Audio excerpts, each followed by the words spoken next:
Hi, this is Phil Hartman with PH Fabrication, Horton Race Cars. Just wanted to give you guys a weekly shop update. It's been a busy week here at the shop. We've been able to get a lot of small projects in and out, along with making some good progress on the 81 Chevy Malibu and the front engine dragster. Jay has been busy on the front engine dragster, getting the belly pan, the side tin, and the front cowl all roughed into shape. Now the belly pan and the side tin are pretty much finished, but we still have a little bit of work to do on the top cowl area. Basically, it's just doing the finish work by radiusing some edges and fine-tuning, making sure everything fits the way we want it to fit.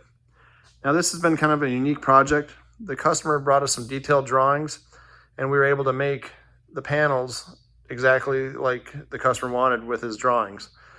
A lot of times customers will just send us pictures and we'll copy the pictures, but then make a few changes to make it more the customer style and things like that. But in this situation where the customer gave us a picture of exactly what he wanted, we were able to get it pretty much exactly the way the customer wanted. So that's always a nice feeling. Now on the belly pan, we added a oil containment section to it. Now all this is just kind of a dammed up area that goes around the engine block. The engine still has a Kevlar blanket and absorbent around it, but this stops any oil from getting outside that area and really try to keep the oil off the track. So this was just another added feature to the belly pan. A lot of the funny cars and top fuel cars already run at an oil containment area. The only difference is theirs is made out of carbon fiber versus us making this one just out of aluminum. Looking forward to seeing this car finished up and back on the track, so can't wait to see it all painted up when the customer gets it back.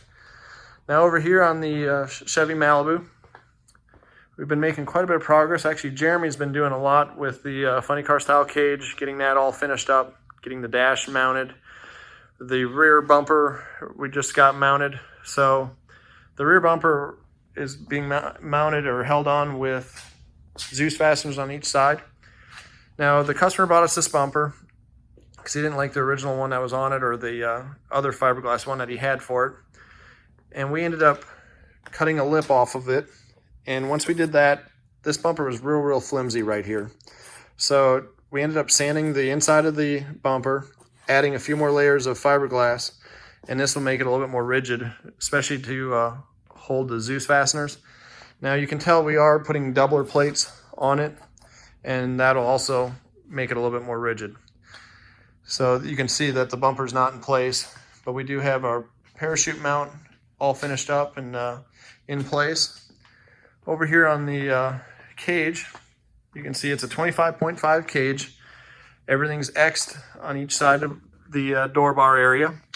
We also got our tabs mounted in place here and here, also on top and the other side. Now these tabs are for mounting the ISP pads. We'll make aluminum plates that mount here. Once I get everything fitted exactly the way I want it, I'll send the plates off to get padded by ISP, and they'll put their padding on it.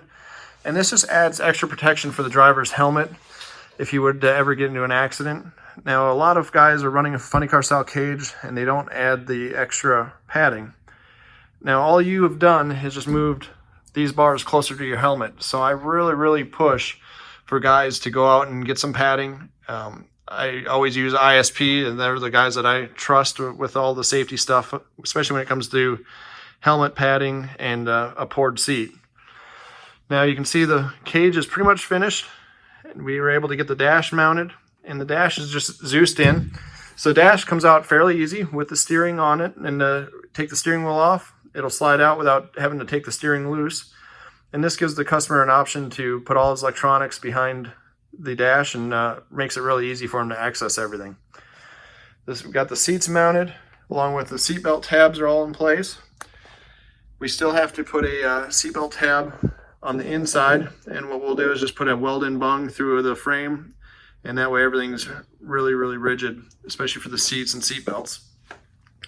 Looking forward to seeing this car on the track, and actually I know the customer's looking forward to getting it back, so hopefully next weekend he'll be here to pick it up.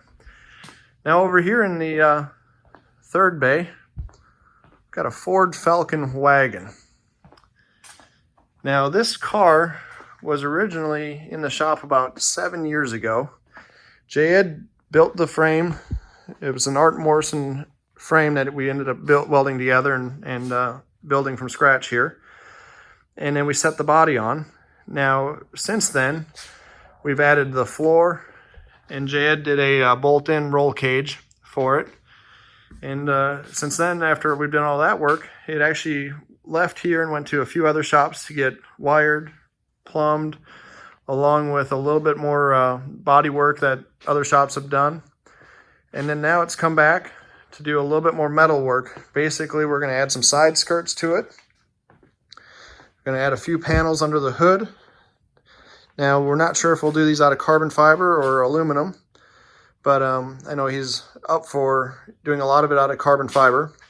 He wants to add a splitter down here that we're going to make out of carbon fiber. Now, what I'll end up doing with some of this carbon fiber work is I'll end up making aluminum, basically an aluminum template or a buck, and send it off to a guy I know up in Indianapolis that'll do some of the carbon work for me. Now, the side skirts, I'm not sure if we'll do them out of carbon or if we'll just build them out of aluminum or steel and attach them to the body. But there's just a lot of little things that need to be done. I know there's a lot of shops in the area that have done a lot of nice work to this car too. So it's kind of been a neat project to get passed around from shop to shop. I know a lot of people would say that's not a good thing, but in this situation, this customer was happy with having every shop in the area kind of do a little bit of work on it. So it's really cool to see it, and it's cool to see it, it's really cool to have it back in this shop after we did the framework and suspension and everything else under it. Well, that is all for our weekly shop update.